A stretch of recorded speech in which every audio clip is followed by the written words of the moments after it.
How's everybody doing? My name is Anthony Brian Logan, and today we got to talk about the liberal centrist journalist Andy Ngo, who was attacked by the left-wing hate group known as Antifa in Portland, Oregon. Now, before we even get into it, I got to back up a little bit here to explain what's going on, to explain who Andy Ngo is, to explain why he was attacked by Antifa, and also to explain what was happening in Portland at this particular point in time. Now, first things first, Andy Ngo, like I said from the jump, he is a liberal centrist journalist. He writes for a magazine called Quillette, which is also liberal centrist. If you go to his Twitter, you'll see liberal centrist stuff. Now, some, including Antifa, which we get to in a moment, will label him as a right-wing troll, a provocateur that is just espousing conservative hate points, all this, that, and the third. I think one thing they point to is an article he wrote for Wall Street Journal last year called A Visit to Islamic England. They're trying to say he hates Muslims. He is an Islamophobe. Therefore, he should be attacked. He does not deserve any kind of generous treatment, any kind of kind treatment. Okay. Now, let's segue into Antifa. They don't like him, or in my opinion, anyone else that is not far left. Because let's be clear, Andy Ngo is on the left. He may be more towards the center and may have some opinions that could be seen as conservative, but he's on the left. Since Antifa are far left, and if you're not far left, they may target you, they may beat you up, they hate you. That is why they attacked Andy Ngo and other people that kind of fall into that same category as Andy. I don't understand why at this point they're not labeled as a hate group if they're not. You know, I'm seeing certain chatter talking about, well, maybe they're seen as a hate group by the FBI. Maybe they're not. They should be. I mean, I don't see a difference between Antifa and the KKK or the brown shirt Nazis, which is really crazy because Antifa says that they are anti-fascist. That's the whole Antifa name. The reality is that their methods and the reasoning why they attack people are fascist. Okay? It's the brown shirts, Nazi Germany, it's the KKK. If you don't agree with me in the way I see the world, then I have to attack you. I have to beat you up. I got to dox you. They also do that, quiet as it's kept. They don't just be out there with the sticks and the shields, which, by the way, it ain't going to fly in the South. Most of these attacks from Antifa happen on the left coast. You know, Oregon, Washington State, California, especially on college campuses. Try that down here in the South. With sticks and shields. Good luck with that. It ain't really going to go too well because, hey, the Second Amendment is in the Constitution and we respect that Constitution, but I digress. The point is that these events are happening over there a lot. It's allowed, in my humble opinion, to happen over there. You know, you had the mayor in Portland, I forget his name, but if I can find it, I'll place it in the box. He's pretty much saying to the police, I need you to stand down and let this thing pretty much play out. The same thing can be seen in California, Washington State, and other places, not necessarily on the left coast all the time, but in other places you have the police that stand down or they're not prepared. But if you understand that Antifa is coming and that they're a hate group, you should be prepared. Anytime I see a Klan rally somewhere, I mean, you got the whole police force out. You got big cement jersey walls. You got all kind of security, basically keeping them in this little cage to walk around like they're in the penitentiary yard. Okay. Nobody can get to them. Nobody can throw anything on them. It's a lot of separation.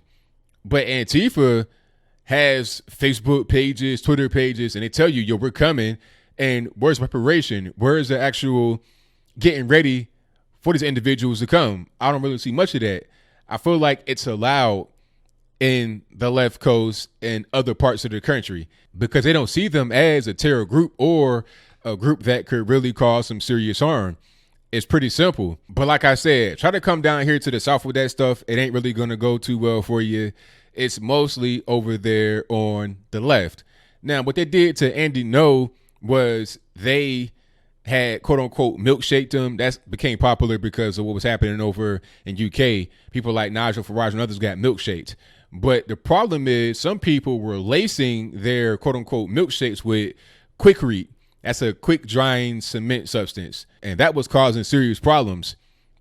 People were getting beat up physically with their fists and their knees and their legs and their feet and all that stuff at the rally.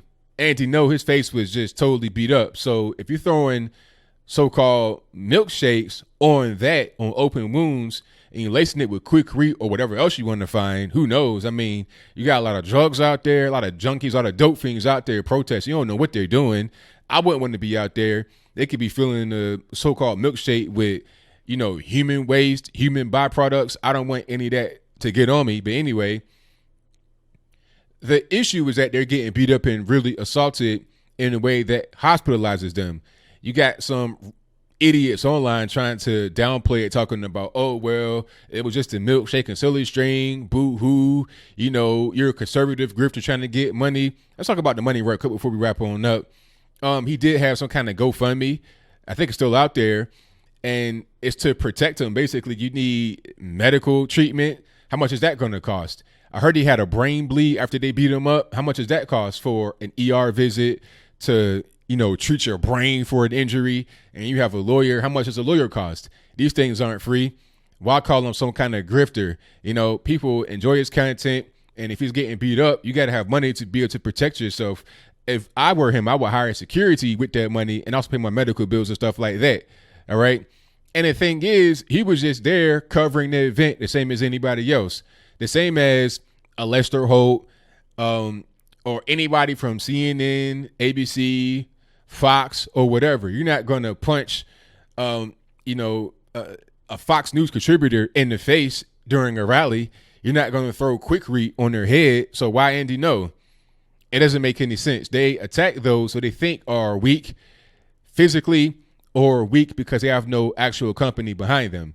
You understand? Because if you attack Tucker Carlson out there in the street, he has money. You're going to get sued to the point where you're going to be totally homeless. And he has a whole company behind him. That's going to raise it. It's going to elevate it. It's like punching a regular person in the face and then punching a senator in the face. Okay. You're talking about a whole different level of attention you're going to have on your back. And I don't think these Antifa cowards really want that. Now, as I close, I want to say this. These people are a hate group. They are a terror group. They should be classified as that and treated as such. Okay. Any kind of violence that comes from them should be seen as a hate crime. Let's not forget, in Charlottesville, the guy that ran over the lady and killed her, I think he got a death penalty or life in prison. He got a very harsh sentence in Virginia. I done seen guys kill people and not get life behind bars, let alone the death penalty. Okay, Ray Cruz, the football player, killed his baby mama while she was pregnant, and then the child came out with a birth defect. You understand what I'm saying? A disability because he almost died when his mom died in a planned hit, but he got out recently after only doing 18 years. So certain things are heightened because of the situation, because of circumstances. If you're a hate group and you're targeting people, you should be treated with an elevated sense of seriousness. The mayor should not be giving these things a pass. The governor should not be looking past these things. And in a national conversation, we got to label these groups what they are so we can understand what's going on and how to move forward with dealing with them. So that's pretty much all I got. What say you? Do you think that Antifa are a hate group? If that's your viewpoint, let me know why in the comments below. Or are they not a hate group? If they're not a hate group, then what is? Every time I see them on television or on the internet, it's always because they didn't beat somebody up, put somebody in the hospital, dox somebody on the computer, something negative towards opposition. They claim to be anti-fascist. They claim to be anti-Nazi, when in reality, they are the enforcement arm of what one would label as fascists and Nazis. You don't agree with me and my far leftist crazy point of view, therefore I gotta hurt you. It's the same thing that was going on in Nazi Germany, in Italy, et cetera, so on and so forth. But whatever your comments are, please let me know in the comments below. And that's all I got to say for this video. If you like what you heard, please comment, rate, share, and subscribe. Peace.